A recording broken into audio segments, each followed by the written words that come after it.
Hello, world. How are you doing? Let's take some time back here and just revel in this classic Sony opening. Still one of my favorites to this day. Slight 6 out of nostalgic 10. bias. So, yeah, I could. Leave it to the Nintendo There's no fanboy. definitive sounds. It's all gradients and there's no like chunky Dude, that individual fucking notes. boom. That boom at the No, beginning. it's not a You got, boom. like, It's a surround wah. sound. It's a It's wah. kind of like No, it's kind it's of a like that boom. sound that happens during like the Dolby logo showing at the beginning of a movie. You know, it's Whereas if you got the GameCube, that's dooka dicka dicka dicka dicka. Somebody is jamming away on that xylophone. Well, and having a here's the great thing time. about that though is that Brave Fencer Musashi then what? That is a translation error we can talk about. Okay. Hey, it's the game that came with the Final Fantasy VIII demo. What were you saying, though, Lewis? Okay, it's just, you know, the GameCube sound. It's very cheerful, very cartoony, and it will completely turn you off if that's not to your taste. The PlayStation sound is more neutral, which I think is why more people tend to like it. You know? Okay, but counterpoint, if you press the Z button on all 4 GameCube controllers, it does dojo sounds instead. Okay, well. Yeah, but if you hold only do the it on Z one, you button get by baby its- sound. Yeah, you get baby sounds. Because it's the for a it's console. baby console. Yeah. Does yours have a handle? I don't think so. Argument over. We're I win. playing this underappreciated PlayStation 1 classic about a chibi samurai who fillets enemies in a world named after food.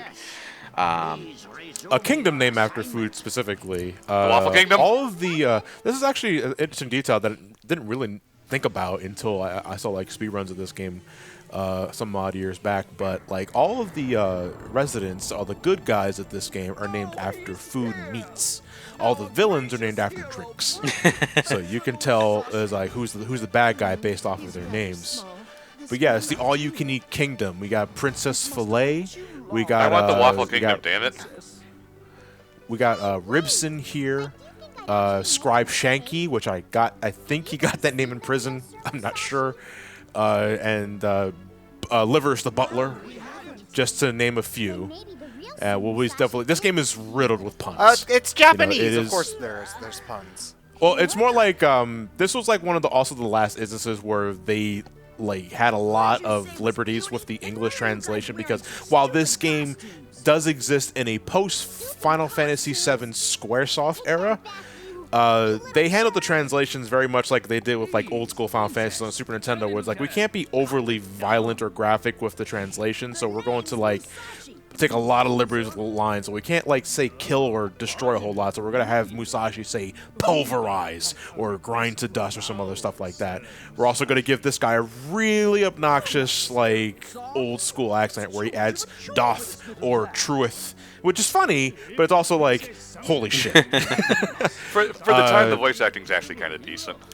Yeah, this game was actually lauded by critics back then for like having a large amount of voice acting for a video game at the time. This was new back then. Yeah, you got games like occasionally games like Grandia 1 that had a lot of voice acting for and were full-length RPGs, and it was kind of interesting to see. But in the end, it was 3D graphics, not voice acting, that wound up taking priority. Right. This game does have voice acting in stride. Like it's all over the place. Not everywhere, but it is here for a large majority of the adventure. And you know, for the most part, I think it's pretty good. And I don't think anybody does a really bad job. It here. even has famous voice actor Steve Bloom in it. You might recognize a few voices in this game if you got a good ear for that sort of thing. Musashi sounds familiar, although I don't know who. Musashi is Mona Marshall, who you might know as Kyle's mom in South Park. Oh, really? What? Yeah, that's quite a shift. Have you ever met this guy, Musashi? He's the biggest bitch in the whole wide world. Yeah, Mona Marshall, before like she made bank with South Park. I mean, she still does anime to this day. I'd have to look up what but else she's done in the past. I can't name anything off the top of my head besides this game and South Park. But she does have a pretty large resume in both video games and in anime specifically. So is Musashi a type of food, or does he just break the... Musashi is just Musashi. Yeah, he's from. He was summoned here. Yeah, he was a hero from another world, so he doesn't This quite. is an fit the isekai. theme. I'm pretty God sure. damn it. I'm pretty sure Musashi is just one of those names. That that's, time I got transported into a world where everybody's name's really stupid for some reason.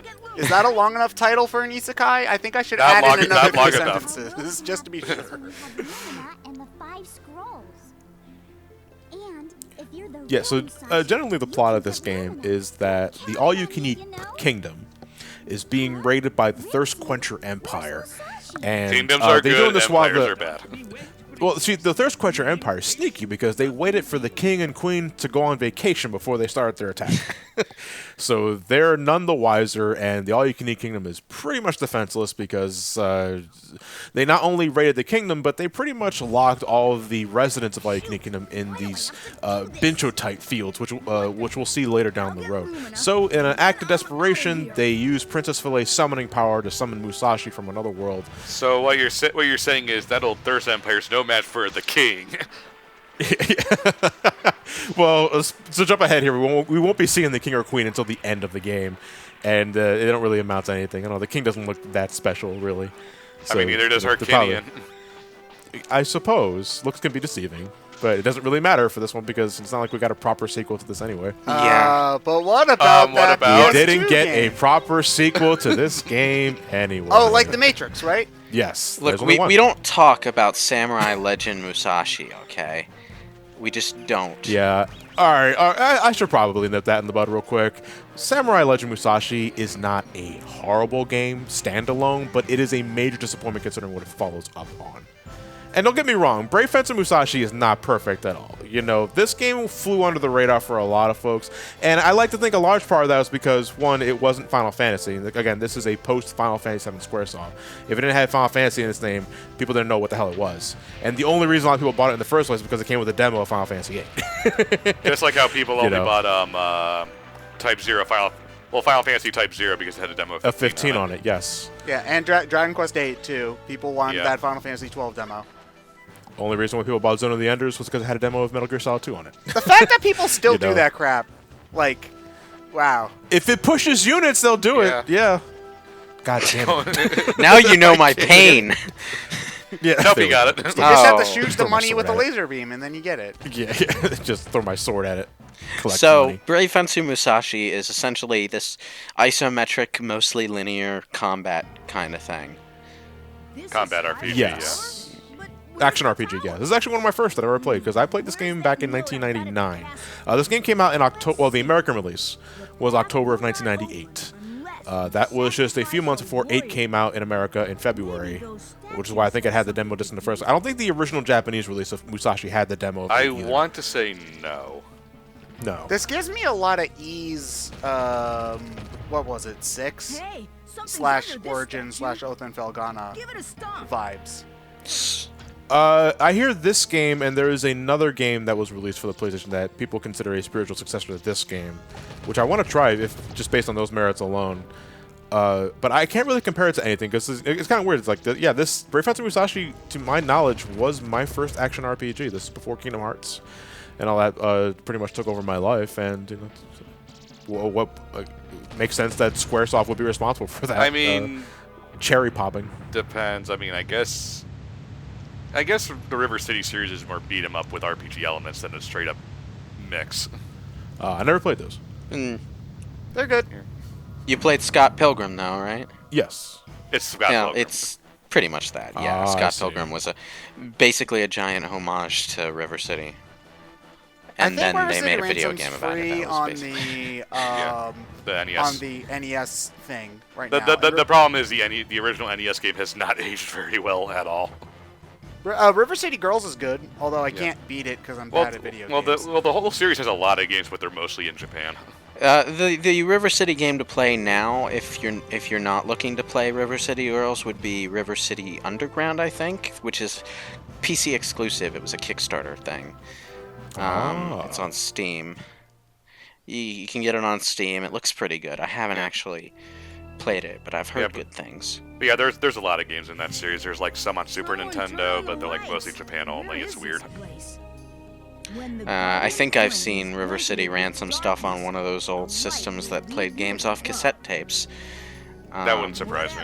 The fact that you can play a video game off a cassette tape weirds me the heck out. Well, it's it's just data stored on a magnetic tape. Yeah. Fundamentally, it's not different than any other storage medium. It just takes longer to load because the system has to go there. Yeah. It has to go through the whole tape and load the data onto RAM and play it from there. Because in reality, floppy disks were the same general material. They were just made differently. They were made in a way that was easier to read lots of data at once, I suppose. But functionally, back like the old original floppies, they were magnetic tape just on a disk. Yeah.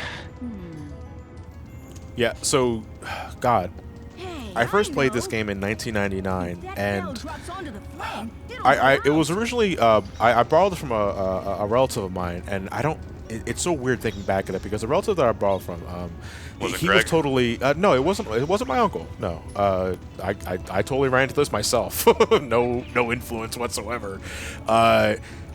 I used to play games with a relative on my mother's side, and he totally gave. This is why it's so weird, because he totally gave me the impression that he was he was the Madden guy.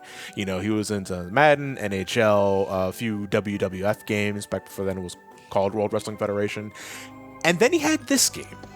I don't know if it was a Christmas gift given to him, or he got something wrong out of it. It was part of his collection. I looked at the character designs very much. It reminded me a lot of Final Fantasy, which is why it piqued my curiosity. And fun fact, the character designer of this is Tetsuya Nomura. He designed all the characters for this. And there's no belts anywhere. I was sleeping over at my grandpa's place. We had the PlayStation set up. I spent the night playing the game. I couldn't put it down. I told him, can I take this home with me and just finish it myself? And it's like, yeah, sure, go right ahead. And then you never gave it back. No, I gave it back to him. I wouldn't get my own copy of Brave Fencer Musashi until 10 years ago. Because this game is kind of hard to find. And it's one of the ones that was never released on PSN for some reason. Only in Japan. Oh, only in Japan? Only in Japan. That makes a lot of sense. I played the hell out of the game. I fell in love. You know what? Is it because it might have been just because of the production values, the voice acting made the adventure feel more grandiose. Even I already played Final Fantasy at this point in time. I get those are more interesting stories, but voice acting did add a lot for it to me, and I just found a lot of charm in its visual design and its goofy storytelling, the fact that we're in a place called the Allucaneet Kingdom. The fact that, we got to get a magical sword. And, moments like this, where we finally get the sword we're looking for, the bridge starts collapsing, first off, the head goes apeshit, and then it falls off. And now we're running down the very tower we climbed up, and we're being chased by the head. It's very... it's Sonic Adventure. Yeah, it's before there were... this game... Jump! Slide! Sonic has whales, and Musashi has giant heads, basically. Serve as some major inspiration for Sonic Adventure and Pepsi Man. Replace it with a Pepsi can, it's pretty much the same thing. I like the expression on his face. Yeah, but varied character models. The character models actually do have different expressions on it that you wouldn't see that really until Mega Man Legends, off my list. I think Legends does it. Unfortunately, Legends came out in '98, I believe. Unfortunately, most of the enemies are little vector men. Yeah, speaking of Legends, why do these guys look like serve bots? Just really love serve bots. They do kinda, yeah. That's a little what I was thinking of. Yeah, Binjo-type soldiers are really weird. It's all. I'm not sure if they're just created from an assembly line. I think they're mechanical. I don't think they were organic in any sense. So I think gotta keep that G rating. I suppose so. Yeah. I know this game does get pretty dark though. Wait, but if they're bento type soldiers, then that's not a drink. That means they're not evil. Ha! Take that, atheists. I don't think they're exactly human, but I don't think it's just for the sake of keeping a G rating, because this game, as we'll see later, does get pretty dark. Almost in a whiplash sense. What is Musashi's actual ESRB rating? E for everyone, I think. No. I don't think it was rated T for teen. Actually, hold on, let me take a look at the actual cover myself. Generally speaking, a lot of kids games like this didn't really care about whether or not the story's themes were dark. They just saw kid visuals and it didn't swear. They don't care. Yeah, if people didn't actually die, if there wasn't literal blood or whatever, it didn't really matter too much. And there's not a whole lot of gore to go around this game. You know, I don't really think you see blood in this game at all. No, it's a very cute game. Yeah, visually, graphics-wise, it's kind of that weird middle-of-the-road PlayStation-looking game where it's not like early PS1 where it's a bunch of blocks and you can't tell what anything is, but it's lacking some of that detail like Final Fantasy IX in the late PS2 Yeah, games it's like Final Fantasy model slowly mutating into what 9 will eventually look like. I mean, I honestly think that this looks pretty good. Like, I feel like... it doesn't look bad, but you can see the polygons on a number of things. You can count them in a way that you can't necessarily do in a game like Final Fantasy VIII. Yeah, but at the same time, though, I feel like the low poly PS1, N64 aesthetic kind of gets a bad rap. But I still kind of like the look of this game, even like if we're looking at it from modern eyes, you know? What does it in this game is not just the polygons, but like there's a lot of flat coloring going on in the character models. Yeah, there's textures all over the place, but they're not very detailed textures. Like There's bare textures. minimum. The textures are mostly in like the larger boss enemy here, and the environments. The Musashi himself, the enemies and the stages, they tend, from what I'm seeing, to look more solid colored. But like even that shot that we just saw, you know, where they had like all the chandeliers up top and whatnot, like that was a cool scene. You know, and like, oh, you knocked him through the wall. Like, that's like... You didn't just knock him through the wall. You picked him up and threw him through the wall. Yeah, Musashi was pretty strong. Like, honestly, like, I like the aesthetic of this game. You know, I feel like a lot of N64...